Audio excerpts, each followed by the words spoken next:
says, if all religions claim to be truth, then how can Christianity make that claim and think that it is correct?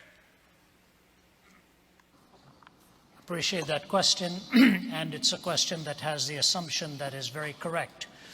Oftentimes the Christian takes the hit that he or she who is a follower of Jesus Christ is the only one who lays claim to exclusivity. That is not true.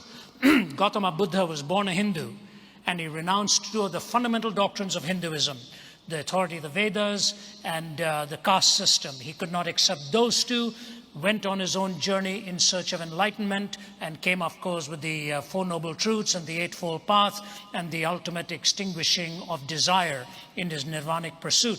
So he turned his belief away from the religion of his birth in order to find a different answer. Islam is also exclusivistic in its claim, in all of its precepts and its 5 pillars and so on. What about these contradistinctions? The first thing we need to know is there are distinctions, there are fundamental differences. At best, there are superficial similarities. I often hear the question posed wrongly.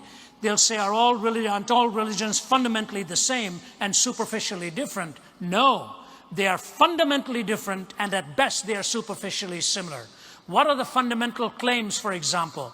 In Buddhism, the goal is to extinguish hunger, extinguish desire. I remember talking to the first woman monk who was from Thailand to be ordained into the Buddhist priesthood. But Thai Buddhists do not ordain women, so she went to Sri Lanka to be ordained, and she has a PhD in philosophy from McMaster University in Hamilton, Ontario, and Waterloo, I guess, Ontario, McMaster University there. Got her PhD in philosophy, and she gave me the first interview.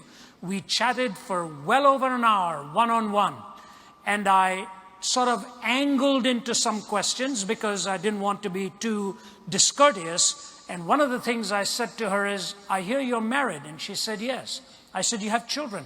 She said, yes. I said, but you're living in a temple by yourself? She said, yes. I said, do you not see your children? She started crying. She said, I have a car. I said, you have a car? She said, yeah. I said, okay. So she drove herself because she can't allow a man to drive her, she said, so she has to drive herself. And she says, every evening at the end of the day, I try and meet up with one of my children. She said, this is the hardest part of my life. I said, so you are on the journey to extinguishing the desire to be with your children. Is that right? Is that a fair assessment? She kept quiet.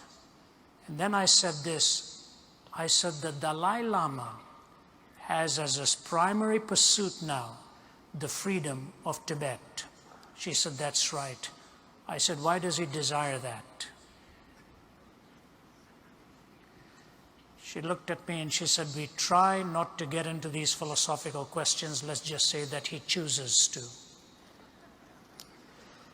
You take a look at other world religions and see where these 4 questions are dealt with: origin, meaning, morality, and destiny. These 4 questions have to be answered in 2 ways. Follow me, please.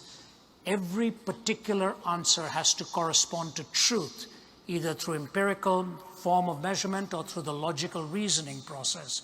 And when those 4 answers are put together, they must cohere and not be incoherent. So the 2 tests, correspondence and coherence, I guarantee you only in the Judeo-Christian worldview will you find these 4 questions answered with corresponding truthfulness and with the coherence of a worldview.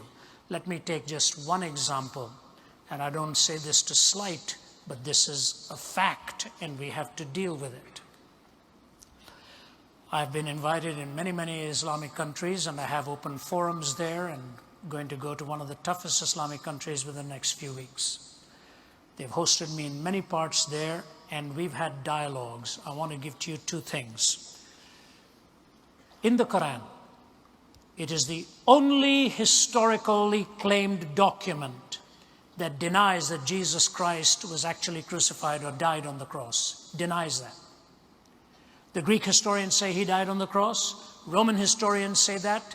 Pagan historians say that, Jewish historians say that, and Christian historians say that.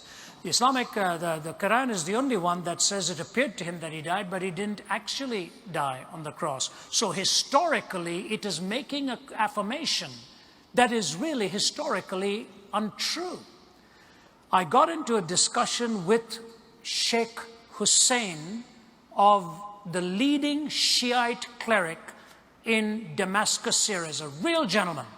For over 3 hours, we talked with an interpreter between us and an audience listening in. I was allowed to ask him one question about his faith, and he was allowed to ask me one question about mine.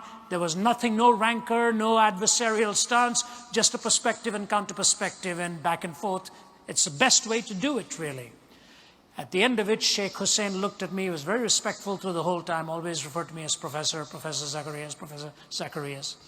And then at the end, he looked at me, leaned over, and he said, "You know, Professor, I think the time has come for us in the Islamic world to stop asking if Jesus Christ died and to start asking why."